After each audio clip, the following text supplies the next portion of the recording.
3. राज्यपाल। भारत के संविधान में राज्य में सरकार की उसी तरह परिकल्पना की गई है जैसे कि केंद्र के लिए। इसे संसदीय व्यवस्था कहते हैं।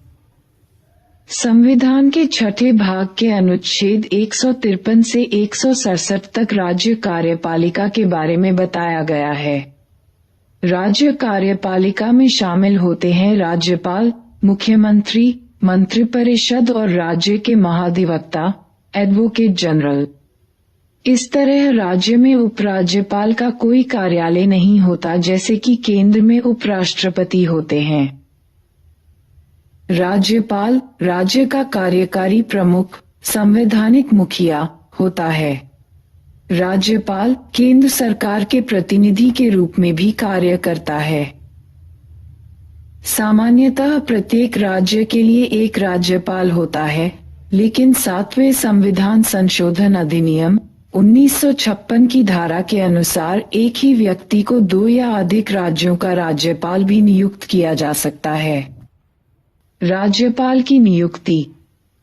राज्यपाल न तो जनता द्वारा सीधे चुना जाता है और न ही अप्रत्यक्ष रूप से राष्ट्रपति की तरह संवैधानिक प्रक्रिया के तहत उसका चुनाव होता है। उसकी नियुक्ति राष्ट्रपति के मुहर लगे आज्ञापत्र के माध्यम से होती है। इस प्रकार वह केंद्र सरकार द्वारा मनोनीत होता है, लेकिन उच्चतम न्यायालय की 1979 की व्यवस्था के अनुसार राज्य में राज्यपाल का कार्यालय केंद्र सरकार के अधीन रोजगार नहीं है। यह एक स्वतंत्र संवैधानिक कार्यालय है और यह केंद्र सरकार के अधीनस्थ नहीं है। संविधान सभा ने वर्तमान व्यवस्था यानी राष्ट्रपति द्वारा राज्यपाल की नियुक्ति को ही अपनाया, जिसके निम्नलिखित कारण हैं। 1. राज्यपाल का सीधा निर्वाचन राज्य में स्थापित संसदीय व्यवस्था की स्थिति के प्रतिकूल हो सकता है। 2.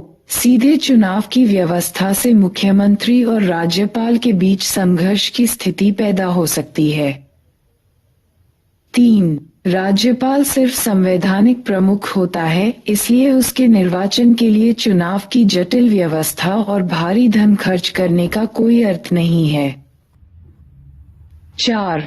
राज्यपाल का चुनाव पूरी तरह से वैयक्तिक मामला है, इसलिए इस चुनाव में भारी संख्या में मतदाताओं को शामिल करना राष्ट्रहित में नहीं है। 5. एक निर्वाचित राज्यपाल स्वाभाविक रूप से किसी दल से जुड़ा होगा और वह निष्पक्ष व निस्वार्थ मुखिया नहीं बन पाएगा। 6. राष्ट्रपति द्वारा नियुक्ति की व्यवस्था से राज्यों पर केंद्र का नियंत्रण बना रहेगा। इसलिए अमेरिकी मॉडल, जहां राज्य का राज्यपाल सीधे चुना जाता है, को छोड़ दिया गया एवं कनाडा, जहां राज्यपाल को केंद्र द्वारा नियुक्त किया जाता है, संविधान सभा द्वारा स्वीकृत किया गया। संविधान ने राज्यपाल के रूप में नियुक्त किए जाने वाले व्यक्ति के लिए 2 अर्हताएं निर्धारित की। वे हैं: 1. उसे भारत का नागरिक होना चाहिए। 2. वह 35 वर्ष की आयु पूर्ण कर चुका हो। इसके अतिरिक्त 2 अन्य परंपराएं भी जुड़ गई है। पहला, उसे बाहरी होना चाहिए, यानी कि वह उस राज्य से संबंधित न हो जहां उसे नियुक्त किया गया है, ताकि वह स्थानीय राजनीति से मुक्त रह सके।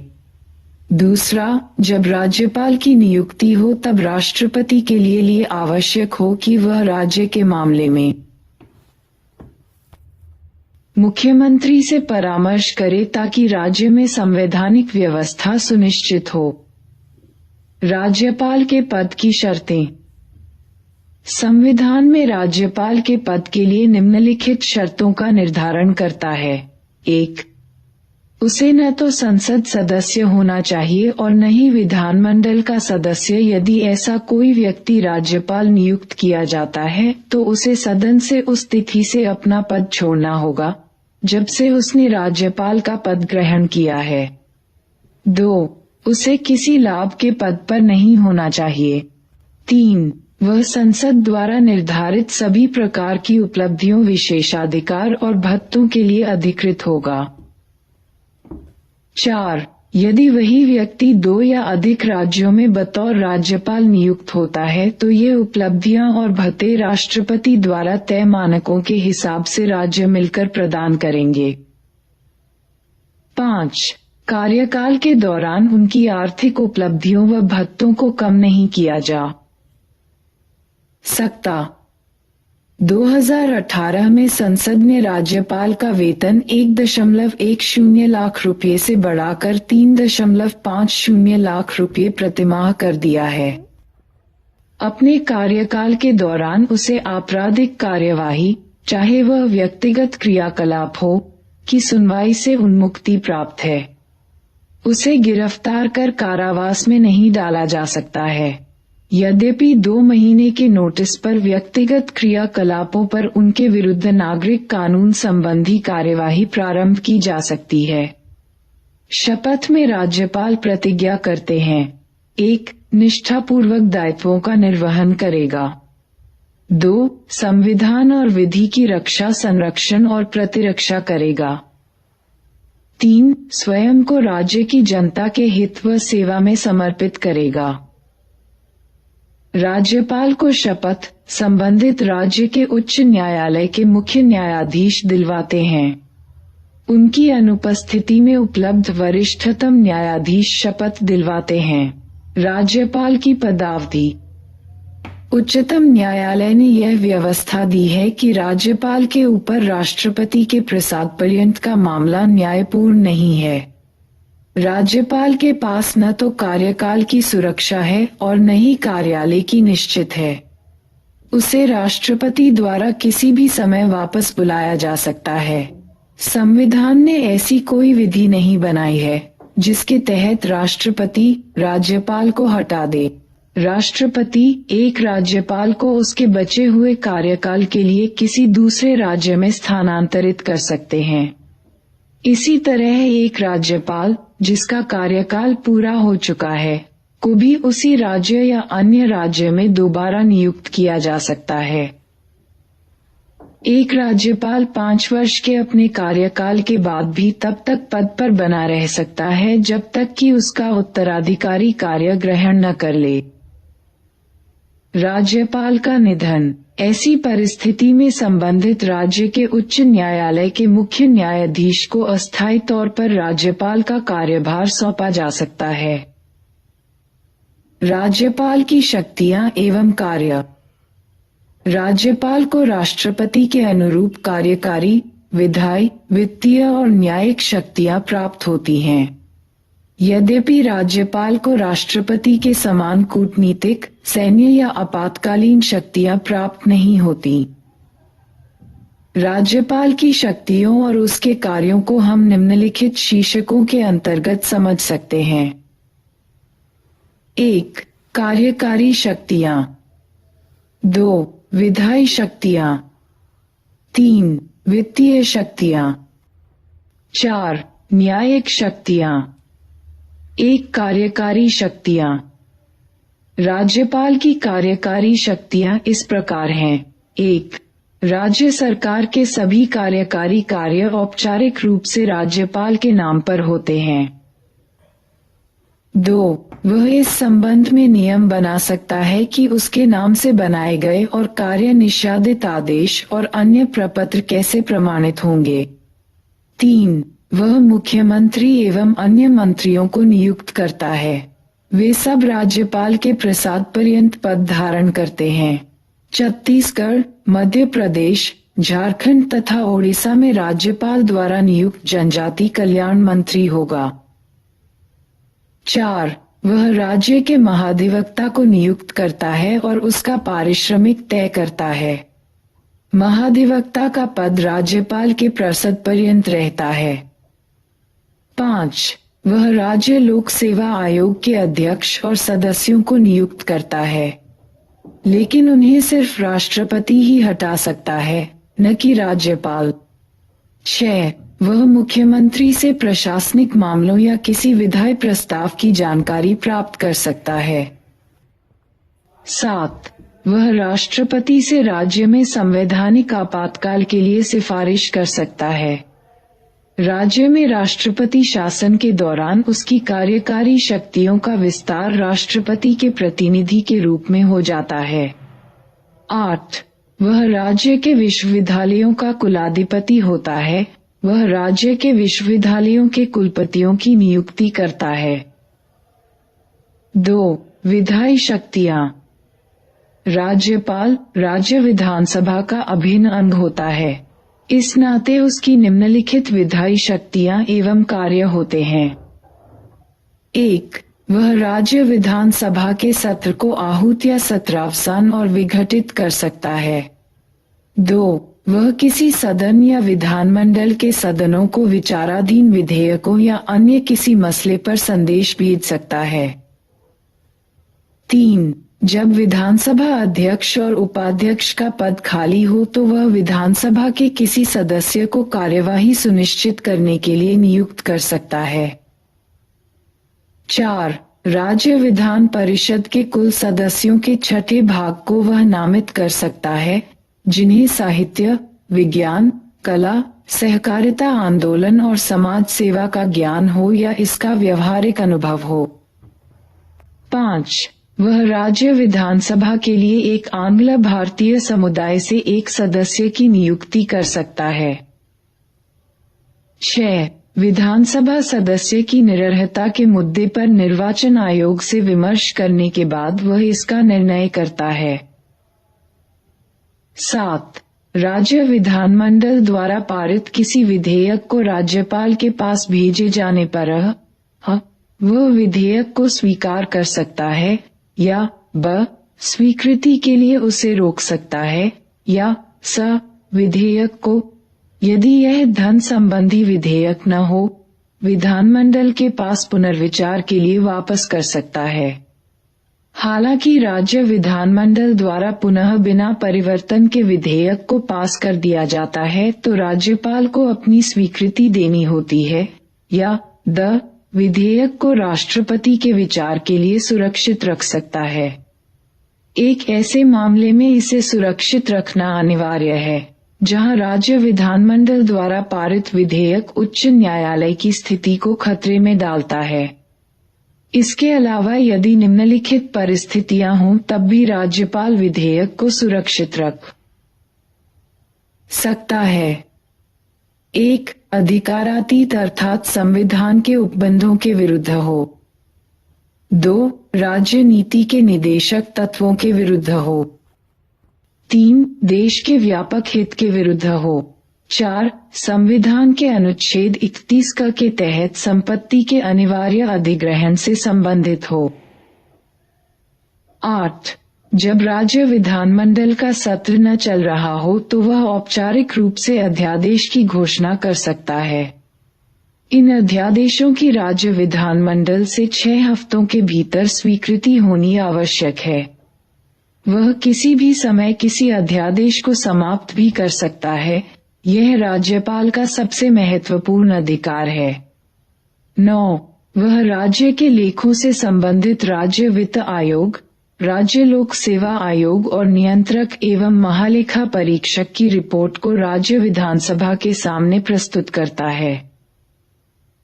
वित्तीय शक्तियां। राज्यपाल की वित्तीय शक्तियां एवं कार्य इस प्रकार हैं। 1. वह सुनिश्चित करता है कि वार्षिक वित्तीय विवरण, राज्य बजट को राज्य विधानमंडल के सामने रखा जाए। 2. धन विधेयकों को राज्य विधानसभा में उसकी पूर्व सहमति के बाद ही प्रस्तुत किया जा सकता है। 3. बिना उसकी सहमति के किसी तरह के अनुदान की मांग नहीं की जा सकती। 4. वह किसी अप्रत्याशित व्यय के वहन के लिए राज्य की आकस्मिकता निधि से अग्रिम ले सकता है। 5. पंचायतों एवं नगरपालिका की वित्तीय स्थिति की हर 5 वर्ष बाद समीक्षा के लिए वह वित्त आयोग का गठन करता है। न्यायिक शक्तियां। राज्यपाल की न्यायिक शक्तियां एवं कार्य इस प्रकार हैं। 1. राज्य के राज्यपाल को उस विषय संबंधी जिस विषय पर उस राज्य की कार्यपालिका शक्ति का विस्तार है, किसी विधि के विरुद्ध किसी अपराध के लिए सिद्ध दोष ठहराए गए किसी व्यक्ति के दंड को क्षमा, उसका प्रविलंबन, विराम या परिहार करने की अथवा दंडादेश के निलंबित, परिहार या लघुकरण की शक्ति होगी। 2. राष्ट्रपति राज्यपाल द्वारा संबंधित राज्य के उच्च न्यायालय के न्यायाधीश की नियुक्ति के मामले में राष्ट्रपति से विचार किया जाता है। 3. वह राज्य उच्च न्यायालय के साथ विचार कर जिला न्यायाधीशों की नियुक्ति, स्थानांतरण और प्रोन्नति कर सकता है। 4. वह किसी अप्रत्याशित व्यय के वहन के लिए राज्य की आकस्मिकता निधि से अग्रिम ले सकता है। 5. पंचायतों एवं नगरपालिका की वित्तीय स्थिति की हर 5 वर्ष बाद समीक्षा के लिए वह वित्त आयोग का गठन करता है। न्यायिक शक्तियां। राज्यपाल की न्यायिक शक्तियां एवं कार्य इस प्रकार हैं। 1. राज्य के राज्यपाल को उस विषय संबंधी जिस विषय पर उस राज्य की कार्यपालिका शक्ति का विस्तार है, किसी विधि के विरुद्ध किसी अपराध के लिए सिद्ध दोष ठहराए गए किसी व्यक्ति के दंड को क्षमा, उसका प्रविलंबन, विराम या परिहार करने की अथवा दंडादेश के निलंबित, परिहार या लघुकरण की शक्ति होगी। 2. राष्ट्रपति राज्यपाल द्वारा संबंधित राज्य के उच्च न्यायालय के न्यायाधीश की नियुक्ति के मामले में राष्ट्रपति से विचार किया जाता है। 3. वह राज्य उच्च न्यायालय के साथ विचार कर जिला न्यायाधीशों की नियुक्ति, स्थानांतरण और प्रोन्नति कर सकता है। 4. वह राज्य न्यायिक आयोग से जुड़े लोगों की नियुक्ति भी करता है। जिला न्यायाधीशों के अतिरिक्त इन नियुक्तियों में वह राज्य उच्च न्यायालय और राज्य लोक सेवा आयोग से विचार करता है। अब हम राज्यपाल की 3 महत्वपूर्ण शक्तियों, वीटो शक्ति, अध्यादेश निर्माण और क्षमादान शक्ति का विस्तार से राष्ट्रपति की तुलना में अध्ययन करेंगे। सामान्य विधेयकों से संबंधित राष्ट्रपति। तारांकन राष्ट्रपति और राज्यपाल की वीटो शक्ति की तुलना। प्रत्येक साधारण विधेयक जब वह संसद के दोनों सदनों, चाहे अलग अलग या संयुक्त बैठक से पारित होकर आता है, तो उसे राष्ट्रपति के पास मंजूरी के लिए भेजा जाता है। इस मामले में उसके पास 3 विकल्प हैं। 1. वह विधेयक को स्वीकृति दे सकता है, फिर विधेयक अधिनियम बन जाता है। 2. वह विधेयक को अपनी स्वीकृति रोक सकता है, तब विधेयक समाप्त हो जाएगा और अधिनियम नहीं बन पाएगा। 3. यदि विधेयक को बिना किसी परिवर्तन के फिर से दोनों सदनों द्वारा पारित कराकर राष्ट्रपति की स्वीकृति के लिए भेजा जाए, तो राष्ट्रपति को उसे स्वीकृति अवश्य देनी होती है। इस तरह राष्ट्रपति के पास केवल एक स्थगन वीटो का अधिकार है। जब कोई विधेयक राज्यपाल द्वारा राष्ट्रपति के विचारार्थ सुरक्षित रखा जाता है, तो राष्ट्रपति के पास 3 विकल्प होते हैं। अ. वह विधेयक को स्वीकृति दे सकता है, जिसके बाद वह अधिनियम बन जाएगा। ब. वह विधेयक को अपनी स्वीकृति रोक सकता है, फिर विधेयक खत्म हो जाएगा और अधिनियम नहीं बन पाएगा। स. वह विधेयक को राज्य विधान परिषद के सदन या सदनों के पास पुनर्विचार के लिए भेज सकता है। सदन द्वारा 6 महीने के भीतर इस पर पुनर्विचार करना आवश्यक है।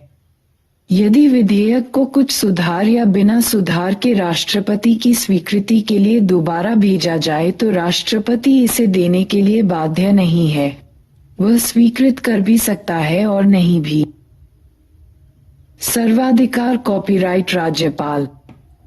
प्रत्येक साधारण विधेयक को विधानमंडल के सदन या सदनों द्वारा पहले या दूसरे मौके में पारित कर इसे राज्यपाल के सम्मुख प्रस्तुत किया जाएगा।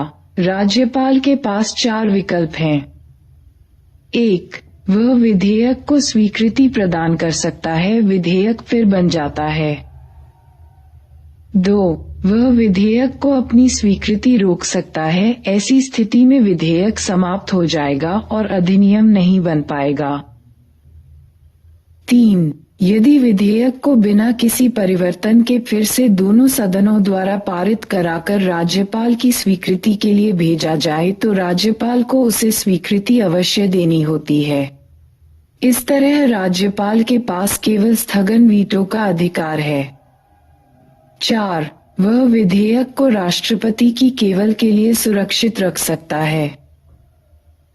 जब राज्यपाल राष्ट्रपति की स्वीकृति के लिए किसी विधेयक को सुरक्षित रखता है तो उसके बाद विधेयक को अधिनियम बनाने में उसकी कोई भूमिका नहीं रहती।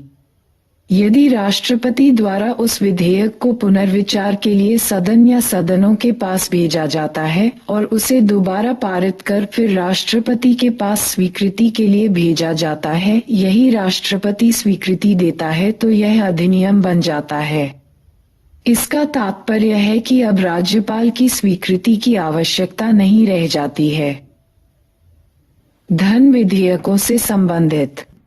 राष्ट्रपति संसद द्वारा पारित प्रत्येक वित्त विधेयक को जब राष्ट्रपति के पास स्वीकृति के लिए भेजा जाता है तो उसके पास 2 विकल्प होते हैं। 1. वह विधेयक को स्वीकृति दे सकना है ताकि वह अधिनियम बन जाए। 2. वह स्वीकृति न दे तब विधेयक समाप्त हो जाएगा और विधेयक समाप्त हो जाता है तब अधिनियम नहीं बन पाता है। इस प्रकार राष्ट्रपति धन विधेयक को संसद को पुनर्विचार के लिए नहीं लौटा सकता। सामान्यतः राष्ट्रपति वित्त विधेयकों को संसद में पुनर्स्थापित होने के स्वरूप को स्वीकृति दे देता है क्योंकि इस उसकी पूर्व अनुमति से प्रस्तुत किया गया होता है। जब वित्त विधेयक किसी राज्यपाल द्वारा राष्ट्रपति को विचारार्थ भेजा जाता है तो राष्ट्रपति के पास 2 विकल्प होते हैं। वह विधेयक को अपनी स्वीकृति दे सकता है ताकि विधेयक अधिनियम बन सके।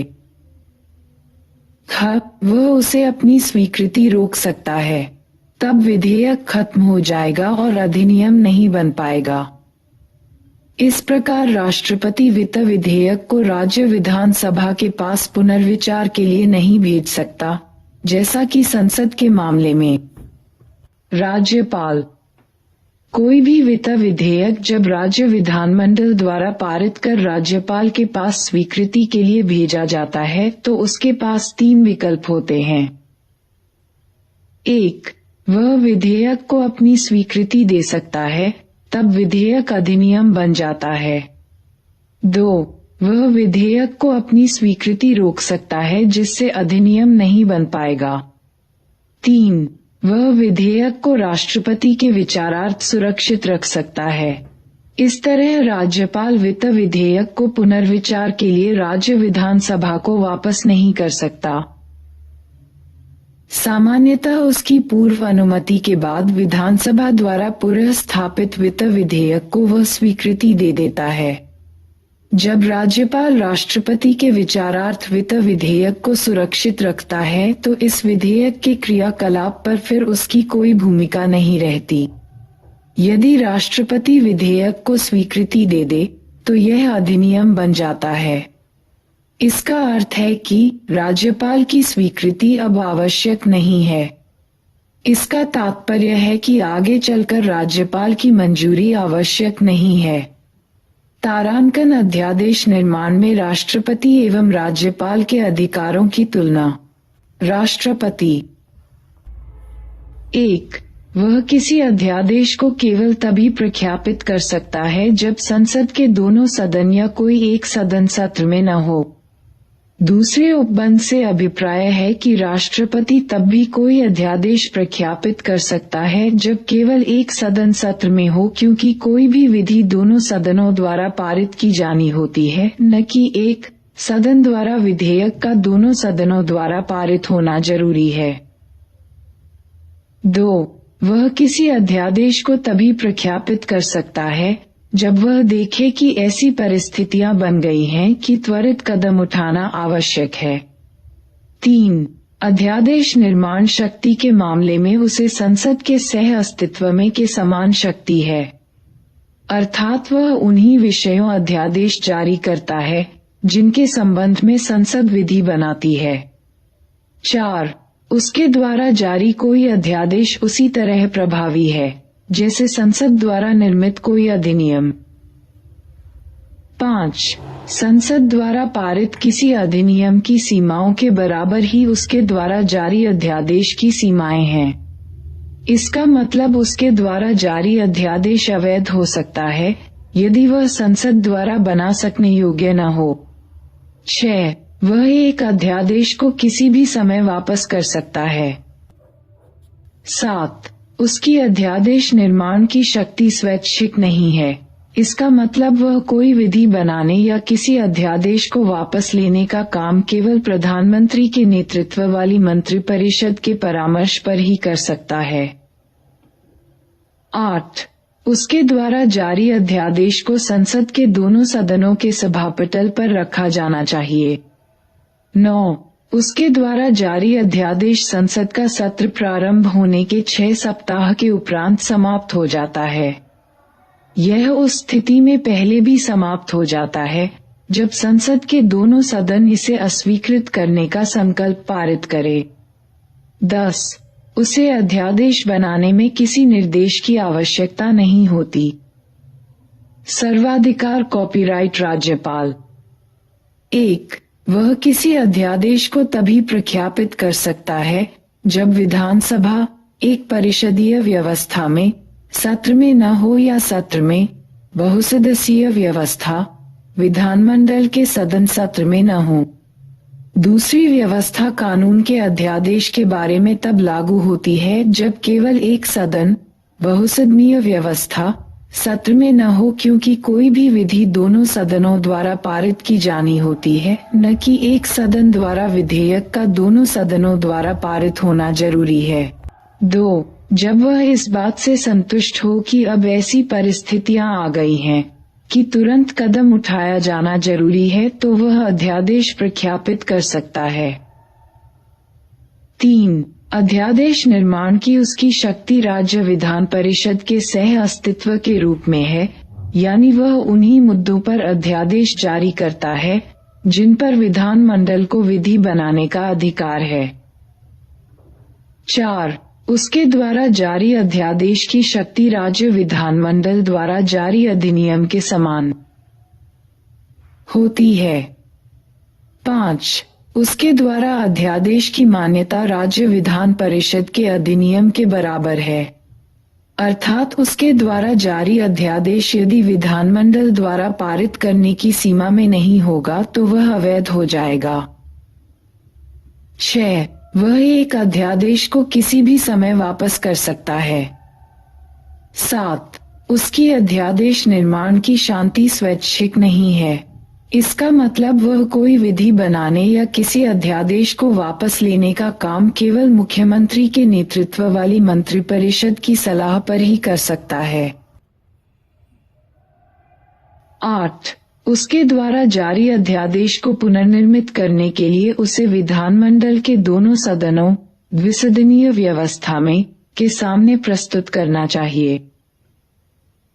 9. उसके द्वारा जारी अध्यादेश राज्य विधानमंडल का सत्र प्रारंभ होने के 6 सप्ताह उपरांत समाप्त हो जाता है।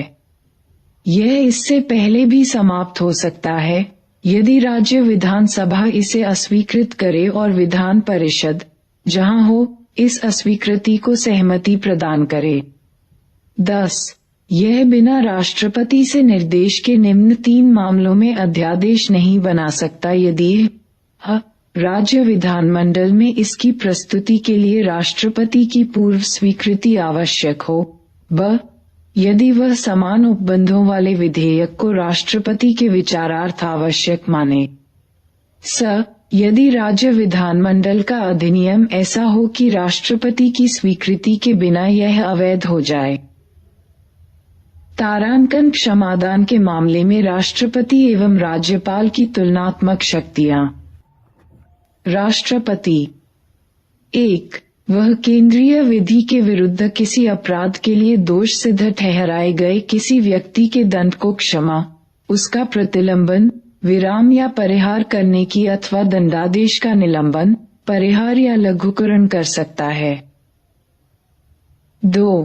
वह सजाए मौत को क्षमा कर सकता है, कम कर सकता है या स्थगित कर सकता है या बदल सकता है। एकमात्र उसे ही यह अधिकार है कि वह मृत्युदंड की सजा को माफ कर दे। 3. वह कोर्ट मार्शल, सैन्य अदालत के तहत सजा प्राप्त व्यक्ति की सजा माफ कर सकता है, कम कर सकता है या बदल सकता है। राज्यपाल 1. वह राज्य विधि के तहत किसी अपराध में सजा प्राप्त व्यक्ति को वह क्षमादान कर सकता है या दंड को स्थगित कर सकता है। 2. वह मृत्युदंड की सजा को माफ नहीं कर सकता, चाहे किसी को राज्य विधि के तहत मौत की सजा मिली भी हो, तो भी उसे राज्यपाल की बजाय राष्ट्रपति से क्षमा की याचना करनी होगी। लेकिन राज्यपाल इसे स्थगित कर सकता है या पुनर्विचार के लिए कह सकता है। 3. उसे इस प्रकार की कोई शक्ति प्राप्त नहीं है। राज्यपाल की संवैधानिक स्थिति। भारत के संविधान में राज्य में भी केंद्र की तरह संसदीय व्यवस्था स्थापित की गई है। राज्यपाल अपनी शक्ति कार्य को मुख्यमंत्री के नेतृत्व वाले मंत्रिपरिषद की सलाह पर ही कर सकता है, सिर्फ उन मामलों को छोड़कर जिनमें वह अपने विवेक का इस्तेमाल कर सकता है, मंत्रियों की सलाह के बगैर। राज्यपाल की संवैधानिक शक्तियों का अंदाजा लगाते हुए हम इन्हें अनुच्छेद 154, 163 एवं 164 के उपबंधों से समझ सकते हैं। 1. राज्य की कार्यकारी शक्तियां राज्यपाल में निहित होंगी। ये संविधान सम्मत कार्य सीधे उसके द्वारा या उसके अधीनस्थ अधिकारियों द्वारा संपन्न होंगे। अनुच्छेद 154। 2. अपने विवेकाधिकार वाले कार्यों के अलावा अनुच्छेद 163 अपने अन्य कार्यों को करने के लिए राज्यपाल को मुख्यमंत्री के नेतृत्व वाली मंत्रिपरिषद से सलाह लेनी होगी। 3. राज्य मंत्रिपरिषद की विधानमंडल के प्रति सामूहिक जिम्मेदारी होगी। अनुच्छेद 164। यह उपबंध राज्य में राज्यपाल की संवैधानिक बुनियाद के रूप में है। राज्यपाल की स्थिति राष्ट्रपति की तुलना में निम्नलिखित 2 मामलों में भिन्न है। 1. संविधान में इस बात की कल्पना की गई थी कि राज्यपाल अपने विवेक के आधार पर कुछ स्थितियों में काम करे, जबकि राष्ट्रपति के मामले में ऐसी कल्पना नहीं की गई। 2.42वें संविधान संशोधन 1976 के बाद राष्ट्रपति के लिए मंत्रियों की सलाह की बाध्यता तय कर दी गई, जबकि राज्यपाल के संबंध में पर इस तरह का कोई उपबंध नहीं है।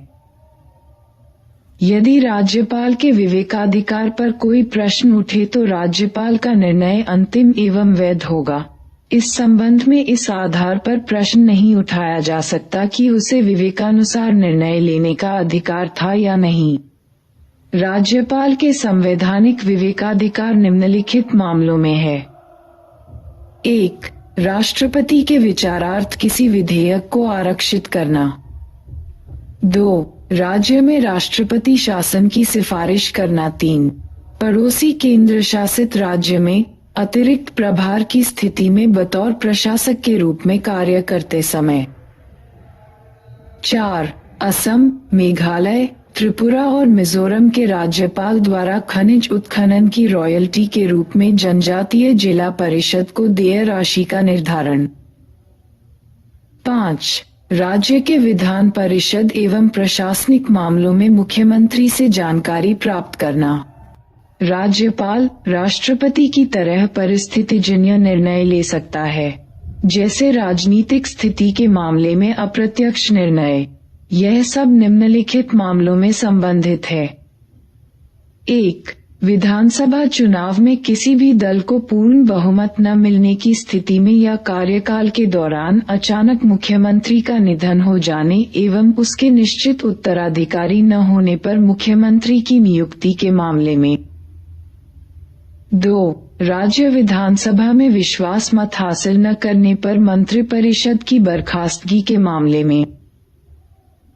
3. मंत्रिपरिषद के अल्पमत में आने पर राज्य विधानसभा को विघटित करना। कुछ विशेष मामलों में राष्ट्रपति के निर्देश पर राज्यपाल के विशेष उत्तरदायित्व होते हैं। ऐसे मामलों में राज्यपाल मुख्यमंत्री के नेतृत्व वाली मंत्रिपरिषद से परामर्श लेता है और अपने स्वविवेक से निर्णय लेता है। ये इस प्रकार हैं: 1. महाराष्ट्र, विदर्भ एवं मराठवाड़ा के लिए पृथक विकास बोर्ड की स्थापना। 2. गुजरात, सौराष्ट्र और कच्छ के लिए पृथक विकास बोर्ड की स्थापना।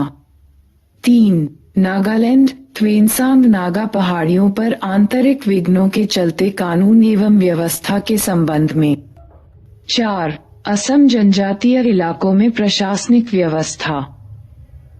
5.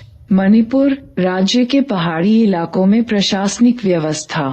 6. सिक्किम राज्य की जनता के विभिन्न वर्गों के बीच सामाजिक और आर्थिक विकास के साथ शांति सुनिश्चित करना। 7. अरुणाचल प्रदेश राज्य में कानून एवं व्यवस्था बनाना। 8. कर्नाटक, हैदराबाद कर्नाटक क्षेत्र के लिए एक अलग विकास बोर्ड की स्थापना। वह राज्य का संवैधानिक मुखिया होने के साथ साथ केंद्र अर्थात राष्ट्रपति का प्रतिनिधि भी होता है। राज्यपाल से जुड़े आर्टिकल।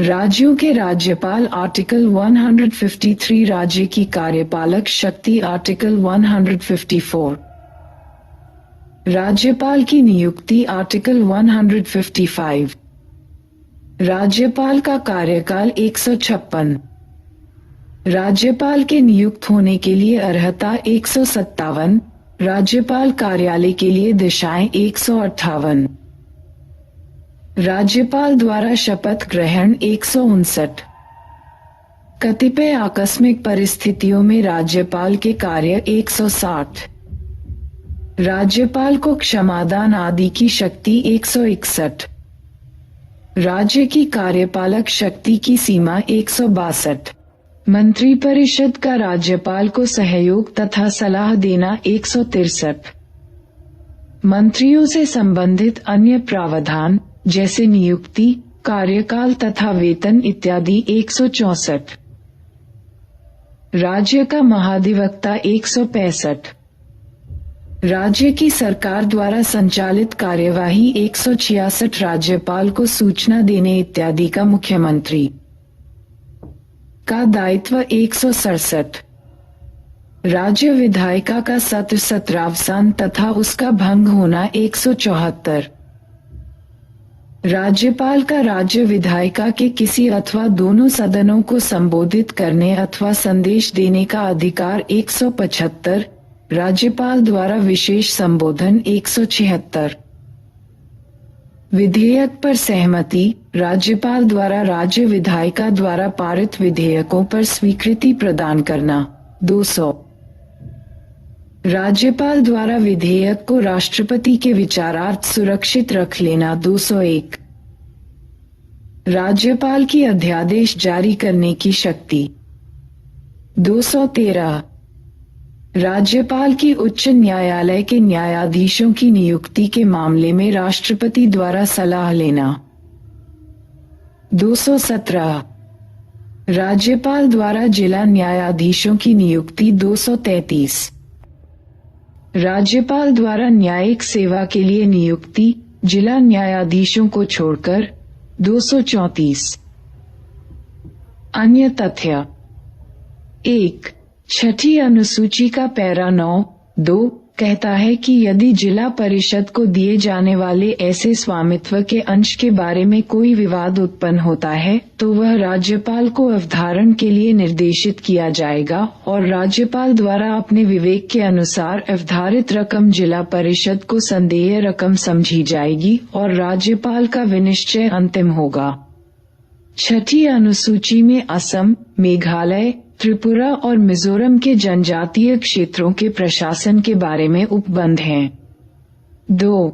यह प्रावधान 98वें संविधान अधिनियम 2012 द्वारा जोड़ा गया था।